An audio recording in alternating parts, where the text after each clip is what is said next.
What's going on, guys? Ben Brewster here at untitled.com. Today I want to talk about this question that we get all the time, which is everyone capable of throwing 90 miles an hour? And if not, kind of what are the requirements, what are the probabilities, what are the considerations? So I'm going to break this down for you guys, give you my opinion on this question. Most people kind of have a preconceived notion of what they want the answer to this question to be. And it's usually one of two things. They want to hear that it's all genetic. They want to hear that the pros are just there because they were blessed with a good arm. It's all just natural ability. Or they want to hear, hey, you just need to do this one drill, this one exercise, meet this one simple formula, and anyone can throw 90 if they hit, this simple checklist of things. So people want a black and white answer. People don't typically like areas of gray, areas of nuance, but the reality is it's not necessarily that simple. So this is what people want to hear when, they ask that question, but the reality is a little bit more complex. Here's the answer you need to hear. If I ask you the question, can anyone dunk a basketball? Well, obviously some people will be able to dunk untrained, right? Some people can just roll out of bed. As a 15-year-old, they're dunking. Some may take months of training, some may take years of training, and some may train for 10 plus years on improving their vertical jump and never get there. They just don't have it in them, and it's just not in the cards. It's very much the same thing with the ability to throw 90 miles an hour. There are very real genetic contributors and individual limits and constraints that people are dealing with, but at the same time, it can also be very heavily influenced by our training to a point that many really don't realize how influential your training can actually be on your ability to throw hard. Obviously it's not nearly as simple as people make it, to where I just kind of want to go through the nuance involved in this question a little bit deeper. So what does throwing 90 mean for the sake of this presentation? Just want to kind of define that term first. So we're talking about touching 90 or sitting 90 miles an hour. For the sake of this, we're going to talk about touching 90 miles an hour. If we were talking about sitting 90, you're probably looking at touching 93 or maybe 94 miles an hour. But for the sake of some of the numbers I'm going to throw around later on, we're really just talking about being able to touch 90 miles an hour. This would be a similar conversation, a similar logic if we were talking about really any velocity. So 95, 100 miles an hour, 80 miles an hour. It's really the same flow of logic and the same kind of general factors that contribute. It's just going to be, a lower percentage of people are going to be capable of throwing 100, then throwing 95, then throwing 90, et cetera, et cetera. Let's talk about determining your genetic ceiling. Through a lot of experimentation, a lot of years of work, really come up with kind of the perfect formula to determine what your real genetic ceiling is. And your max velocity is 1.6 times your body weight divided by your height in centimeters, times your lateral jump distance in inches, times your long toss distance from your knees. So write that down, take notes. If you take nothing else away, that is the perfect formula to throw 90 miles an hour. Now, of course, I'm just kidding, so if I got you, leave a comment down below. But projections are really more of an art, right? It's not as much of a hard science in terms of saying, hey, this kid has certain metrics, he's going to throw exactly this velocity in the future. It's much more of an art. And scouts kind of have understood that over the course of years and kind of what they're looking for, and realizing it's not necessarily as easily predictable as we would like. However, you can usually project that an athlete is capable of performing at least one tier or one level above their current playing level. So if you're looking at a JV pitcher, he's almost certainly capable of playing at the varsity level. If you're looking at a varsity pitcher, it's very unlikely that he's not capable of being a college pitcher somewhere, whether that's an AI or a D3 if he's a varsity level high school pitcher. A D3 pitcher, very likely that he's capable of playing at a D2 or D1, et cetera, et cetera. So not saying it's likely that it's going to happen, but it's likely that it's possible with the right training factors, the right influences, and the right approach. It's possible. And unless you've maxed out your movement, your strength, power, mobility, all these factors that we're going to touch on, it's very hard to say that someone is at their genetic ceiling. And so we have to take into account a number of these factors and kind of determining, like, hey, I'm throwing 75. Is 90 miles an hour possible? Well, we need to take some of these factors into account in terms of creating a relatively accurate projection. Various factors help predict your ceiling with some degree of accuracy. We're going to get into those now. Antoine Kelly, he's an example of an athlete we coached. He was a second rounder with the Brewers last year, but when we first started coaching him, he was an 18-year-old high school kid who was already sitting mid-upper 80s, touching low 90s at 6'5", 165 pounds. He'd never touched a weight in his life. And so we knew before even starting to coach him, hey, we already kind of know what's going to happen over the next year. He's untrained, he's a novice. We're going to give him this very powerful training stimulus. This kid's going to throw very, very hard. And so a year later, he was sitting upper 90s. He was a second-round pick. So there are factors that do help us predict with some degree of accuracy. Let's start to break those down a little bit deeper. Some of the general factors that we're going to touch on that do affect your velocity ceiling: playing history, lever length and height, mechanical efficiency, and training status. Now, there are definitely more factors than just these, but for the sake of brevity and keeping this kind of concise, I want to keep it to these big factors and break those down a little bit deeper. So if you guys are enjoying this video, go ahead, like this video, hit the subscribe button. If you're new to the channel, this channel is all about helping athletes develop. We specifically work with baseball pitchers, velocity development, strength training, mobility, mechanics, all those types of things. So the first factor is going to be playing history, so a long versus short playing history. Now, most people watching this have been playing their entire lives, so it's kind of a non-factor, but what we have seen is that picking up pitching, picking up throwing late in life, it's very difficult to do. So when you see someone who just started playing baseball at 16, 17 years old, it's going to be very difficult to actually reach that true genetic ceiling. There's going to be a lower genetic ceiling or a lower velocity ceiling than if they started throwing at a younger age. And the reasons for this are numerous. They're at a motor learning disadvantage, so it's a very specific motor skill in the first place. And so when they start at a late age, they're just kind of already behind the 8 ball by tens of thousands of reps. And so it's a very specific skill. Even other throwing sports like quarterback, cricket, javelin, we've seen there's a very limited carryover to pitching. For example, Jan Zelezny was an Olympic world record holder in the javelin, and the Atlanta Braves actually had him try out for their team. I'll make sure to put the footage up on the video here, but as you can see, there's very limited transfer of those patterns. I doubt he was throwing over 80 miles an hour that day in that bullpen from the video that you can see. So it's, again, very specific skill. You also have a lack of exposure to humeral retroversion. Not having those tens of thousands of throws at a young age, you don't get this kind of bony adaptation to the humerus that helps with layback. Picking up throwing at an older age will definitely significantly lower your potential velocity ceiling. The next factor is lever length and or height, and I say and or because these aren't necessarily the same things. People assume that the taller you are, the longer levers you have, which is true in general. We feel that wingspan and your actual proportions may be a better indicator of your actual lever length than just your height alone. One training partner I had, he was 5'10", and obviously that's going to work against you in kind of a scouting realm.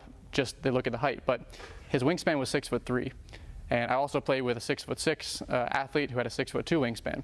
So which one actually has longer levers? And wingspan tends to be a little bit of a better indicator of your lever length than just purely your height. But anyway, there's a potential leverage advantage and a potentially higher ceiling to a point. Now, this doesn't mean that taller is always better, right? You don't see 7-foot pitchers that are just gassing 110 miles an hour. There's kind of a series of give and takes. So there may actually be an ideal ratio, height, weight, anthropometry for pitchers. No one necessarily knows what that is at this point, but it's likely somewhere between 6 foot and 6'6", as that's where you see most MLB pitchers kind of fall between. Shorter levers, not to say that you can't throw hard, being shorter, having shorter levers, obviously that can be the case, but just anecdotally or speculating a little bit, we've seen it's possible that being a little bit shorter might help with repeatability, possibly help with less energy leaks. This is really, again, talking about taller pitchers where a lot of times we'll see that it's a little bit more difficult for them to sequence up their levers when they have really, really long levers. It's harder for them to be on time. It's harder for them to kind of transfer the energy as effectively. They might have higher peaks, but their average velocity might be a little further away from their peak velocity because when they fully sequence everything up and they get that arm on time, they'll really show some high velo numbers, but maybe their average velo number is a little bit further away from that peak. So again, that's just more anecdotal, more speculative. But shorter pitchers, again, they've got shorter spines. They might actually be transferring energy a little bit more efficiently, not losing as much through that rotational process. Again, doesn't mean that throwing hard isn't possible as a shorter pitcher. It's just another factor that may contribute to your ceiling. So you may need to max out more factors to reach closer to that ceiling. So for a shorter pitcher to throw hard, maybe their ceiling, let's say it's 95 miles an hour. For them to throw 95, they need to basically max out that potential. Whereas maybe a pitcher whose ceiling is theoretically 100 miles an hour, for them to throw 95, they don't need to max out their potential to be at that exact same level. So just an example of how that works. Mechanical efficiency. Now, I define mechanical efficiency as the ability to effectively transfer energy sequentially up the kinetic chain through each body segment with minimal leaks. So it's the ability to transfer energy from the ground up through your body rotationally, linearly, combine all these different planes of motion, and leak as little energy as possible segment to segment. So the energy from the ground through the pelvis, through the torso, as you begin to rotate, that arm spirals out. At each point in that process, there's a certain amount of energy that's being leaked as the energy transfers from segment to segment. The goal of efficient mechanics is to minimize the energy leakage at each point in the kinetic chain. But at the same point, there is no such thing as perfect mechanics, right? Anyone who teaches, hey, this is the one set of mechanics that you need to follow, or you need to look exactly like Nolan Ryan, or you need to look exactly like this, or exactly like that. No such thing exists, or we would be seeing that at the highest level. If you go watch any All-Star game ever, you're seeing a huge wide array of different types of movement patterns. You look at any Hall of Fame, ballot, you're seeing a ton of different body types, a ton of different sets of mechanics.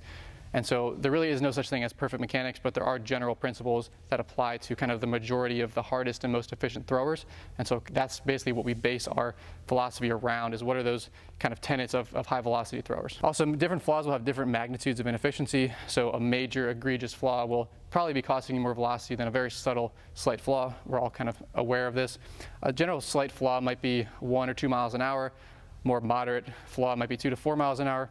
And just in general, like a severe flaw, you might be costing yourself 5 or more miles an hour if you have some kind of egregious mechanical inefficiency. So having a flaw doesn't necessarily mean that that player will be able to fix it easily or at all. It just means that theoretically, if you were to fix that flaw in your movement, you would see an increase in velocity if you were able to fix that. But it doesn't mean that, hey, you have no ability to segment your hips from your shoulders.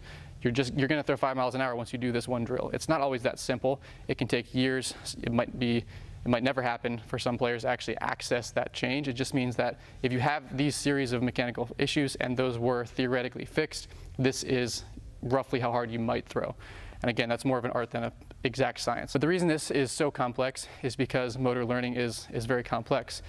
Lots of these cases are stubborn, and we don't always have necessarily the right tools to interact with each player's neurology and impact that motor pattern effectively. Again, it's a very complex thing that everyone is studying, everyone is trying to figure out all the different flaws that you see, kind of what is the ideal constraint or ideal drill, or how does mobility affect that, or how does strength or stability affect that. There's so many factors that go into it that it's not always as simple as saying, hey, you have this flaw, do this one thing and fix it. It kind of goes back to this principle we've all heard that just because we can't explain a phenomenon doesn't mean there isn't a scientific rationale for it. Well, with mechanics, just because theoretically we know it's an issue, it doesn't mean we have the actual answer to fix it. In my example, when I was in high school throwing 73 miles an hour, I ended up throwing much harder than that, but had I not known or had I not actually gone through that process, it doesn't change the fact that I had that potential in my genetics, but I may have never gotten past 85 because I didn't have the actual tools to get there. It doesn't mean that I didn't have that potential though. So that's kind of the distinction that I want to make. And then I've said this before, but training and coaching really is a trial and error process. It's not just like you take a car to a mechanic, they tell you what's wrong and they have the fix for it. It's very much, no one has all the answers, and so we're testing things, trying things. Anyone who tells you otherwise or tells you that it's a simple process is just ill-informed or deceptive. Some specific mechanical issues, just to give you kind of a generalized approach. So you can kind of take a look at your mechanics or your athlete's mechanics and say, okay, well, roughly how much velocity might they have on the table. So slight issues, maybe 1 or 2 miles an hour, maybe a slight back leg jump or pushing action into landing. Maybe they slightly climb that elbow as they accelerate. Maybe they're slightly uphill with their torso at landing. Maybe they're kind of hooking their wrist, or they're not getting quite behind the back of the baseball. Just kind of subtle things aren't going to have as big of an impact on your current velocity. But more moderate mechanical flaws might be 2, maybe 4 miles an hour or more, depending on the case. So this might be a soft front leg that can really affect your velo. Moderate early torso rotation, that's a big one. Muscling upper half, so poor sequencing, bringing the upper half into the throw too soon with excess tension. Maybe a moderate disconnection or back leg push, so a little bit more of a kind of an early extension on the backside. Or mediocre hip-shoulder dissociation, so really that inability to segment the hips from the shoulders, kind of rotating as a block. There are different degrees of poor dissociation. Or severe mechanical flaws, you might be costing yourself 5+ miles an hour. So I've seen really, really talented athletes who had some major issues that were likely costing them 5, 10, maybe even more velocity, just because it was such a huge block to what they were able to actually demonstrate on the mound. So this would be something like a very limited lead leg block, so very soft or very front leg kind of caves as they rotate. They're not able to effectively transfer any of that ground force up the chain. Maybe a major arm timing issue at landing, so their arm is very, very down at landing and they're not able to actually demonstrate layback or accelerate over a long range of motion. Severe early torso rotation, so really pulling open early, leading to kind of a linear follow through. Little to no hip shoulder dissociation, just rotating as kind of one blocked unit, really not segmenting their body as a whip. Severe linear follow through, so not rotating through ball release, but forward crunching through ball release. A very inefficient pattern there. Less than 150 degrees of layback, so very limited layback is typically going to be costing guys at least 5 or more miles an hour if it's to that significant of an extent, because again, you aren't able to get that whip-like effect and apply force to the ball over nearly that same arc of motion. So there's many, many more examples, but the point is severe issues are going to be costing you more velo than more minor issues. Another one, severely limited horizontal abduction or scap retraction. Again, not going to be able to apply force to the ball over as long of an arc of motion, not going to be able to access that stretch shortening cycle in the pec, in the lat. Training status is another piece of the puzzle as well. That's going to kind of give us clues into how close you might be to your genetic ceiling. Obviously, training is super important. Everyone knows this. You're improving all these different physiological qualities. Strength, power, your fascial system, which kind of ties into your ability, your reactivity, your tendon stiffness, neurological factors, your ability to recruit your muscles, motor unit recruitment, rate of force development. All these things are trained. So for an athlete who is maybe more of a novice, they really don't have that strength training background. There's so much left on the table. There's so much adaptation that they haven't, so much benefit they haven't experienced from the training process, that they're going to be a lot further away from their potential genetic ceiling. And obviously this is intuitive, we all know this, but again, it just bears repeating. So training status, that term, it's kind of a combination of a number of things. Overall training age, how long you've been training, the level of play, are you high school, college, professional, and then your metrics as well. So, some of your specific maybe power metrics or strength metrics can kind of give us a general clue into kind of where you fall along the spectrum and how much velocity you might have left on the table. So novice, limited strength training, under a year; intermediate, a couple of years of strength training; advanced, 3 or 5 or more years of training, just as a general guideline. Obviously untrained, you're going to have a huge upside, at least 5 or 7 more miles an hour. Moderately trained, intermediate, most of these guys have at least 1 to 5 miles an hour left in their system, theoretically, if they were able to tap all of that.